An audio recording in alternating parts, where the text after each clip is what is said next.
So a lot of people are probably going to be missing class because of coronavirus quarantines, and I just want to make these to kind of clarify what's been going on sort of during week 4 and week 5. So, all right, the main bullet points I outlined at the top. So we have something called a slope formula, which you all know just from Algebra 1. Maybe I should have numbered these, whatever we'll say, 1, 2, 2a, 3, and 4.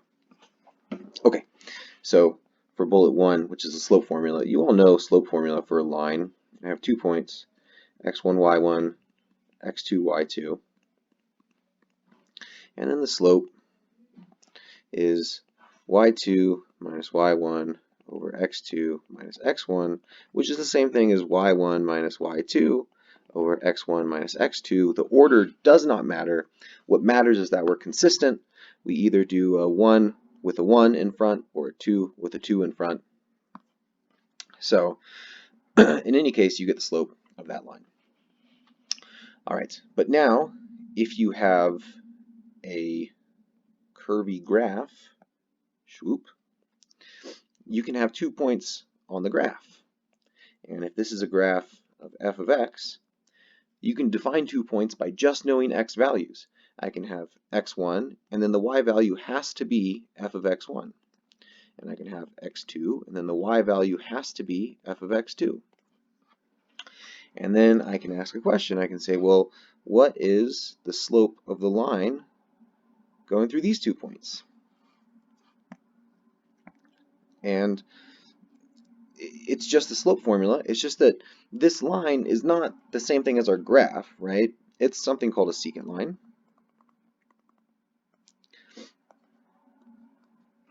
And a secant line is just a line that goes through 2 points of your graph. Okay, if there's more than one, I could draw a few. In fact, maybe I should. So here and here, for example, and let's just make this one a different color.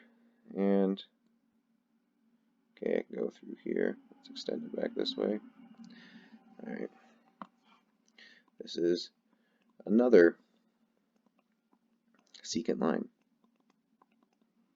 Sorry, my handwriting is, let's clean it up a little bit. Another secant line. All right. But we'll just focus on the black one for now. So the slope of the secant line is equal to the average rate of change, not range, of change for, this is such a mouthful, f of x between x1 and x2. Okay, so we didn't talk much about this in class, so I'll talk a bit more about it now. But let's write out what this is. Slope of the secant line, it's y2 minus y1 over x2 minus x1, which is the same thing as y1 minus y2 over x1 minus x2. Okay, so this is called the average rate of change. This is a definition which you can denote with triple bars. There's different ways to denote it. Anyway, if you see the words average rate of change, that's another way to refer to the slope of the secant line. And it's all just talking about this formula. And average rate of change, okay, so that's a new term. In a word problem, if f of t is the position of a runner at t hours, then you can imagine, okay, so they're running, and right here at 1 hour, they are 3 miles from wherever I'm measuring, and right here at 1.5 hours, they are 2.9 miles. And so then their average rate of change, AROC, over this interval Well, they didn't move very much. Their average rate of change is the change in y over change in x. So 1 point, oh, nope, that's an x.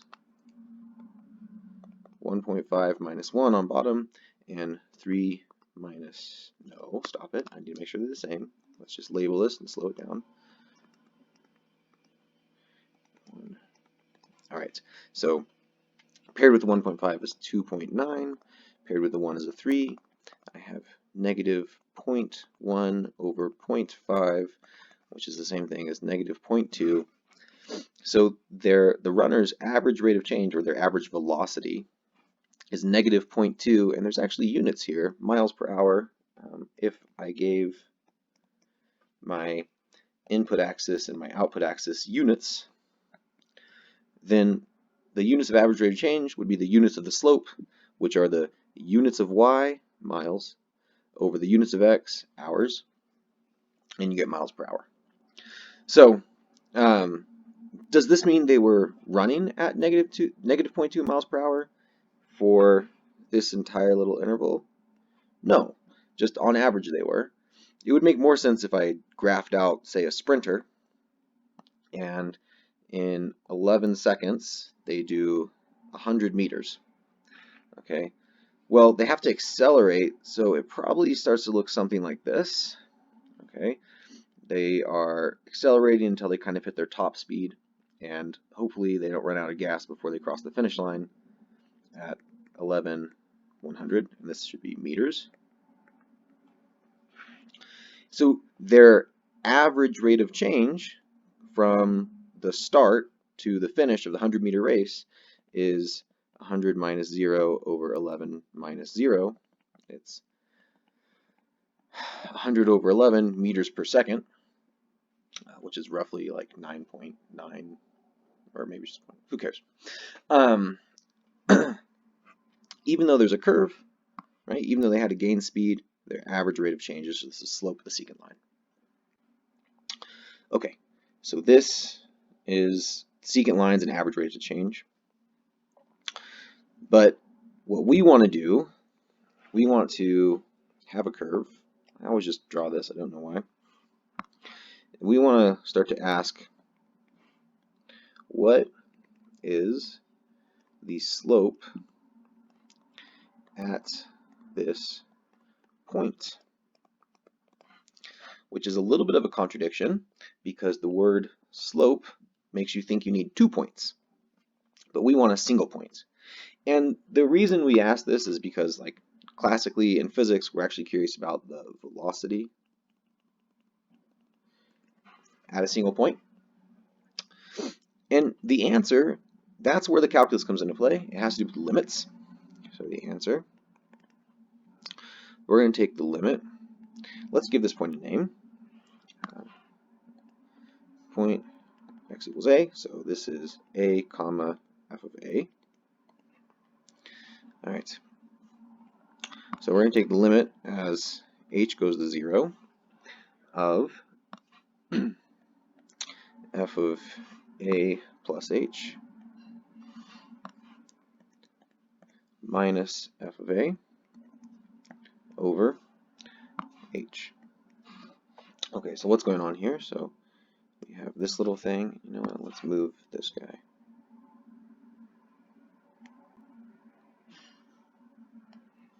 Cool. That works. Get rid of you. Put you here. Do this. All right. So what's going on? Right here is the point a plus h, comma f of a plus h.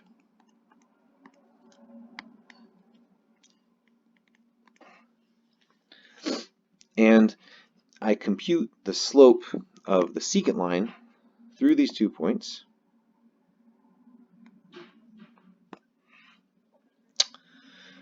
And I let h go to 0, and down here on the x-axis, here's a plus h. And we're going to let h go to 0. That brings our second point closer and closer to a until we start to get a tangent line, which might look something like this. I wonder if I can just move you, maybe coming out a little, and down a little, out a little more. Might be something like that. Okay, and you can imagine as the green dot slides toward the red dot, the green line will start to mellow out. Right, the green line comes this way, and it starts to line up with that red line. So the secant line, which is the green line, converges toward the tangent line, which is the red line. So, all right, where are we? This formula is going to be the slope at the single point a comma f of a. And that's a mouthful, so we call it the derivative at a, and that's also a mouthful, so we say f prime at a.